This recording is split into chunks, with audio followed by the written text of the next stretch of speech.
Hi ಸ್ನೇಹಿತರೆ, ಎಲ್ಲರಿಗೂ ನಮಸ್ಕಾರ.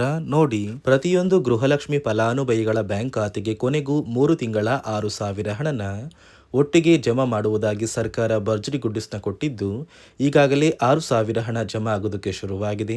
ಸುಮಾರು 3 ರಿಂದ 6 ಲಕ್ಷಕ್ಕಿಂತ ಅಧಿಕ ಮಹಿಳೆಯರಿಗೆ ಇನ್ನು ಮುಂದೆ ಗೃಹಲಕ್ಷ್ಮಿ ಹಣ ಕ್ಯಾನ್ಸಲ್ ಆಗಿದೆ.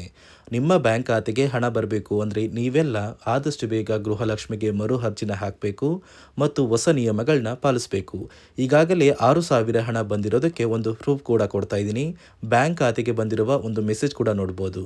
ಇದೇ ರೀತಿ ನಿಮ್ಮ ಬ್ಯಾಂಕ್ ಖಾತೆಗೂ ಕೂಡ ಸರ್ಕಾರ 3 ತಿಂಗಳ 6,000 ಹಣನ ಇಂದು ಗುರುವಾರ ಜೂನ್ 11ರಂದು ಕರ್ನಾಟಕದ 24 ಜಿಲ್ಲೆಗಳ ಪ್ರತಿ ಫಲಾನುಭವಿಗಳಿಗೆ 2 ಹಂತಗಳಲ್ಲಿ ಮಧ್ಯಾಹ್ನ 1 ಗಂಟೆಯ ನಂತರ ನಿಮ್ಮ ಬ್ಯಾಂಕ್ ಖಾತೆಗೆ ಜಮಾ ಮಾಡ್ತಾ ಇದೆ.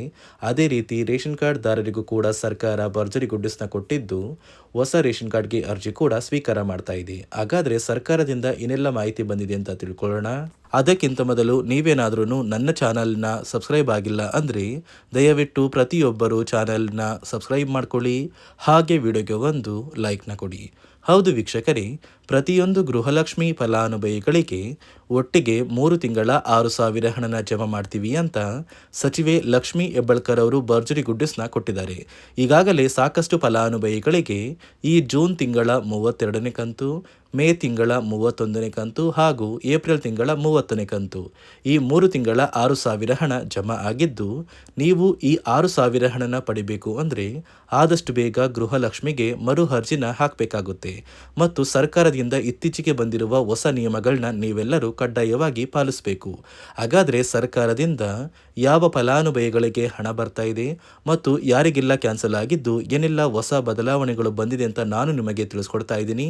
ಅದಕ್ಕಿಂತ ಮೊದಲು ಇಂದು ಗುರುವಾರ ಜೂನ್ 11ರಿಂದ ಕರ್ನಾಟಕದ 24 ಜಿಲ್ಲೆಗಳಿಗೆ ಮಧ್ಯಾಹ್ನ 2 ಗಂಟೆಯ ನಂತರ ಸರ್ಕಾರ 3 ತಿಂಗಳ 6,000 ಹಣನ 24 ಜಿಲ್ಲೆಗಳಿಗೆ 2 ಹಂತದಲ್ಲಿ ಜಮಾ ಮಾಡ್ತಾ ಇದ್ದು, ಮೊದಲ ಹಂತದಲ್ಲಿ ಬಾಗಲಕೋಟೆ, ಬೆಂಗಳೂರು ನಗರ, ಬೆಂಗಳೂರು ಗ್ರಾಮಾಂತರ, ಬೆಳಗಾವಿ, ಬಳ್ಳಾರಿ, ಬೀದರ್, ವಿಜಯನಗರ, ಚಾಮರಾಜನಗರ, ಚಿಕ್ಕಬಳ್ಳಾಪುರ, ಚಿಕ್ಕಮಗಳೂರು, ಚಿತ್ರದುರ್ಗ, ದಕ್ಷಿಣ ಕನ್ನಡ, ದಾವಣಗೆರೆ ಮತ್ತು ಧಾರವಾಡ.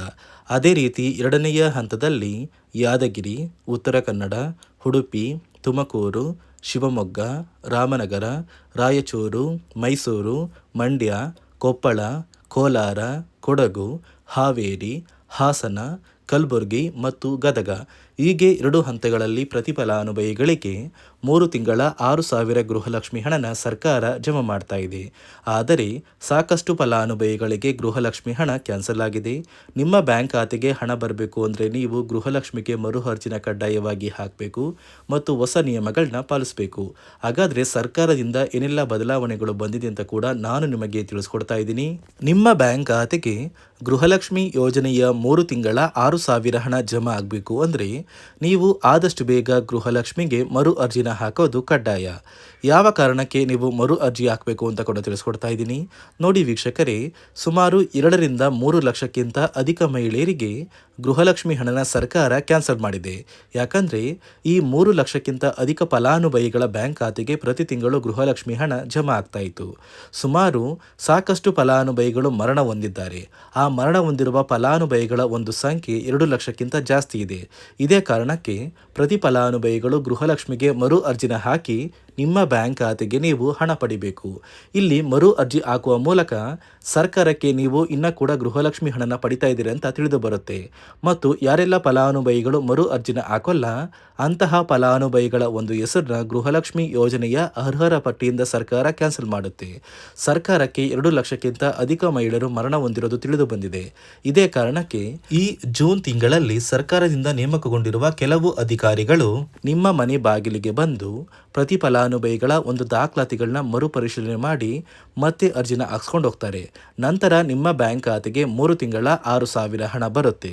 ಅದೇ ರೀತಿ ಇನ್ನು ಮುಂದೆ ಪ್ರತಿ ವರ್ಷವೂ ಕೂಡ ನೀವು ವರ್ಷದ ಕೊನೆಯಲ್ಲಿ ಗೃಹಲಕ್ಷ್ಮಿಗೆ ನೀವು ಹೊಂದಿರುವ ಲೈಫ್ ಸರ್ಟಿಫಿಕೇಟ್ನ ಕೊಟ್ಟು ಅರ್ಜಿನ ಹಾಕಿದ್ರೆ ಮಾತ್ರ ಆ ಒಂದು ವರ್ಷದಲ್ಲಿ ಪ್ರತಿ ತಿಂಗಳು ಗೃಹಲಕ್ಷ್ಮಿ ಯೋಜನೆಯ 6,000 ಹಣ ಬರುತ್ತೆ.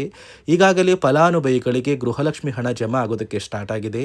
ಆದಷ್ಟು ಬೇಗ ಈ ಜೂನ್ ತಿಂಗಳಲ್ಲಿ ಪ್ರತಿಯೊಬ್ಬರು ಗೃಹಲಕ್ಷ್ಮಿಗೆ ಮರು ಅರ್ಜಿನ ಹಾಕಿ ಈ ಒಂದು ಹಣನ ಪಡ್ಕೊಳ್ಳಿ. ಮತ್ತು ಸರ್ಕಾರ ಈ ಗೃಹಲಕ್ಷ್ಮಿ ಹಣಕ್ಕೆ ಕೆಲವು ನಿಯಮಗಳನ್ನ ಕೂಡ ಜಾರಿಗೆ ತಂದಿದೆ.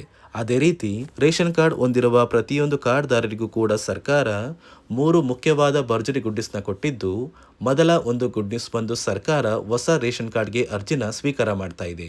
ನೀವು ಕೂಡ ಹೊಸ ರೇಷನ್ ಕಾರ್ಡ್ನ ಪಡಿಬೇಕು ಅಂದರೆ ಆದಷ್ಟು ಬೇಗ ಅರ್ಜಿನ ಹಾಕಿ. ಅದೇ ರೀತಿ ಎರಡನೆಯ ಒಂದು ಗುಡ್ ನ್ಯೂಸ್ ಬಂದು ನೋಡಿ ವೀಕ್ಷಕರೇ, ನಿಮ್ಮ ಒಂದು ರೇಷನ್ ಕಾರ್ಡ್ಗೆ ಸರ್ಕಾರದಿಂದ ಈ ಜೂನ್ ತಿಂಗಳಲ್ಲಿ 3 ತಿಂಗಳಿಗೆ ಬರುವಂತಹ 15 ರೀತಿಯ ಆಹಾರ ಪದಾರ್ಥಗಳನ್ನ ಸರ್ಕಾರ ಉಚಿತವಾಗಿ ಕೊಡ್ತಾ ಇದೆ. ಈ ಜೂನ್ ತಿಂಗಳಲ್ಲಿ ಸಿಗಬೇಕಾಗಿರುವಂತಹ ಇಂದಿರಾ ಕಿಟ್ ಮತ್ತು ಮೇ ತಿಂಗಳಲ್ಲಿ ನಿಮಗೆ ಬರಬೇಕಾಗಿರುವಂತಹ ಒಂದು ಇಂದಿರಾ ಕಿಟ್, ಅದೇ ರೀತಿ ಏಪ್ರಿಲ್ ತಿಂಗಳಲ್ಲೂ ಕೂಡ ನಿಮ್ಮ ಒಂದು ರೇಷನ್ ಕಾರ್ಡ್ಗೆ ಇಂದಿರಾ ಕಿಟ್ನ ಕೊಟ್ಟಿಲ್ಲ. ಒಟ್ಟು 3 ತಿಂಗಳ 15 ಆಹಾರ ಪದಾರ್ಥಗಳನ್ನ ಸರ್ಕಾರ ಪ್ರತಿ ಕಾರ್ಡ್ದಾರರಿಗೆ ವಿತರಣೆ ಮಾಡ್ತಾ ಇದೆ.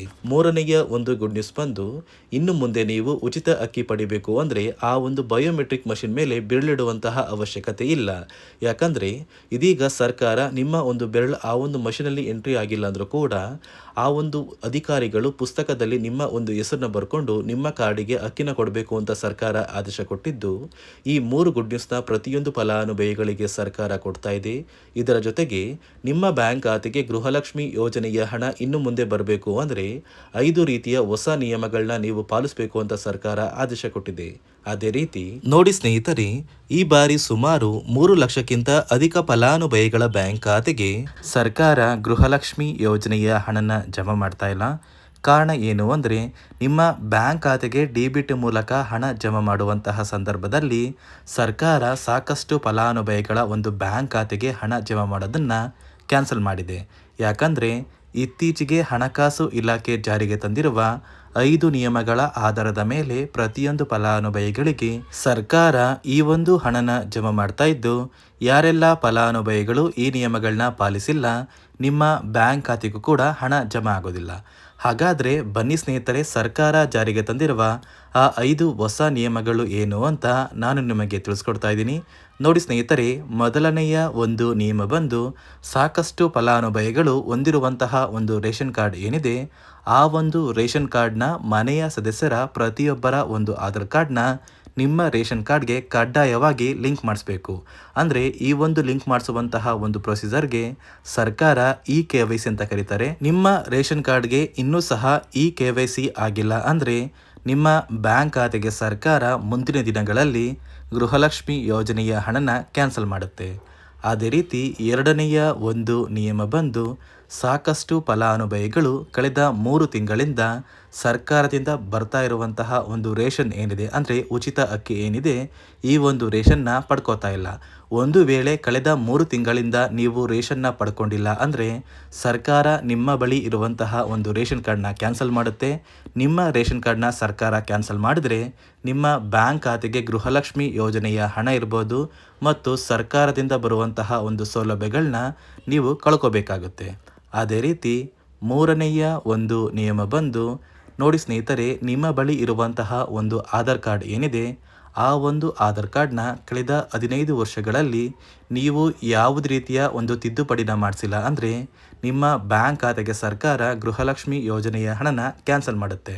ಯಾಕಂದರೆ ಸರ್ಕಾರದಿಂದ ಬಂದಿರುವಂತಹ ಒಂದು ಆದೇಶದ ಪ್ರಕಾರ ಪ್ರತಿಯೊಂದು ಫಲಾನುಭವಿಗಳು ಕಳೆದ 15 ವರ್ಷಗಳಲ್ಲಿ ಯಾವುದೇ ರೀತಿಯ ಒಂದು ತಿದ್ದುಪಡಿನ ನಿಮ್ಮ ಆಧಾರ್ ಕಾರ್ಡ್ಗೆ ನೀವು ಮಾಡಿಸಿಲ್ಲ ಅಂದರೆ ಕಡ್ಡಾಯವಾಗಿ ಆದಷ್ಟು ಬೇಗ ನಿಮ್ಮ ಆಧಾರ್ ಕಾರ್ಡ್ಗೆ ತಿದ್ದುಪಡಿನ ಮಾಡಿಸಿ. ಅದೇ ರೀತಿ ನಾಲ್ಕನೆಯ ಒಂದು ನಿಯಮ ಬಂದು, ನಿಮ್ಮ ಕುಟುಂಬದ ಒಂದು ವಾರ್ಷಿಕ ಆದಾಯ 7 ಲಕ್ಷಕ್ಕಿಂತ ಕಡಿಮೆ ಇರಬೇಕು. ಒಂದು ವೇಳೆ ನಿಮ್ಮ ಕುಟುಂಬದ ವಾರ್ಷಿಕ ಆದಾಯ 7 ಲಕ್ಷಕ್ಕಿಂತ ಜಾಸ್ತಿ ಇದ್ದರೆ ನಿಮ್ಮ ಬ್ಯಾಂಕ್ ಖಾತೆಗೆ ಸರ್ಕಾರ ಗೃಹಲಕ್ಷ್ಮಿ ಯೋಜನೆಯ ಹಣನ ಕ್ಯಾನ್ಸಲ್ ಮಾಡುತ್ತೆ. ಅದೇ ರೀತಿ ಐದನೆಯ ಒಂದು ನಿಯಮ ಬಂದು, ನಿಮ್ಮ ಕುಟುಂಬದ ಸದಸ್ಯರು ಅಥವಾ ಗೃಹಲಕ್ಷ್ಮಿ ಯೋಜನೆಯ ಫಲಾನುಭವಿಗಳು ಯಾರು ಕೂಡ ಸರ್ಕಾರಿ ನೌಕರರಾಗಿ ಕಾರ್ಯನಿರ್ವಹಿಸ್ತಾ ಇರಬಾರ್ದು. ಒಂದು ವೇಳೆ ನಿಮ್ಮ ಕುಟುಂಬದಲ್ಲಿ ಯಾರೇ ಆಗಿದ್ರೂ ಸರ್ಕಾರಿ ನೌಕರರಾಗಿ ಕಾರ್ಯನಿರ್ವಹಿಸ್ತಾ ಇದ್ದರೆ ನಿಮ್ಮ ಬ್ಯಾಂಕ್ ಖಾತೆಗೆ ಗೃಹಲಕ್ಷ್ಮಿ ಯೋಜನೆಯ ಹಣ ಕ್ಯಾನ್ಸಲ್ ಆಗುತ್ತೆ. ಈ 5 ನಿಯಮಗಳ ಆಧಾರದ ಮೇಲೆ ಪ್ರತಿಯೊಂದು ಫಲಾನುಭವಿಗಳಿಗೆ ಸರ್ಕಾರ ಹಣ ಜಮಾ ಮಾಡ್ತಾ ಇದೆ. ಒಂದು ವೇಳೆ ನೀವು ಈ 5 ನಿಯಮಗಳನ್ನ ಪಾಲಿಸಿಲ್ಲ ಅಂದರೆ ನೀವು ಕೂಡ ಗೃಹಲಕ್ಷ್ಮಿ ಯೋಜನೆಯ ಹಣದಿಂದ ವಂಚಿತರಾಗಬೇಕಾಗುತ್ತೆ. ನೋಡಿ ವೀಕ್ಷಕರೇ, ಇಂದು ಗುರುವಾರ ಜೂನ್ 11ರಂದು ಕರ್ನಾಟಕದ 24 ಜಿಲ್ಲೆಗಳಿಗೆ 3 ತಿಂಗಳ 6,000 ಗೃಹಲಕ್ಷ್ಮಿ ಹಣ ಜಮಾ ಆಗ್ತಾ ಇದ್ದು, ಆದಷ್ಟು ಬೇಗ ಪ್ರತಿ ಫಲಾನುಭವಿಗಳ ಬ್ಯಾಂಕ್ ಖಾತೆಗೆ ಗೃಹಲಕ್ಷ್ಮಿ ಹಣ ತಲುಪುತ್ತೆ ಮತ್ತು ರೇಷನ್ ಕಾರ್ಡ್ದಾರರಿಗೂ ಭರ್ಜರಿ ಗುಡ್ಡಿಸ್ನ ಕೊಟ್ಟಿದ್ದು ಪ್ರತಿ ಫಲಾನುಭವಿಗಳಿಗೆ ಎಲ್ಲ ರೀತಿಯ ಸೌಲಭ್ಯ ಸಿಗುತ್ತೆ ಅಂತ ಹೇಳ್ತಾ, ಇದಿಷ್ಟು ಸರ್ಕಾರದಿಂದ ಬಂದಿರುವ ಹೊಸ ಮಾಹಿತಿಯಾಗಿದೆ. ನಾನು ಕೊಟ್ಟಿರುವ ಮಾಹಿತಿ ನಿಮಗೆ ಇಷ್ಟ ಆಗಿದ್ದಲ್ಲಿ ದಯವಿಟ್ಟು ಪ್ರತಿಯೊಬ್ಬರು ನನ್ನ ಚಾನಲ್ನ ಸಬ್ಸ್ಕ್ರೈಬ್ ಮಾಡ್ಕೊಳ್ಳಿ, ಹಾಗೆ ವಿಡಿಯೋಗೆ ಒಂದು ಲೈಕ್ನ ಕೊಡಿ.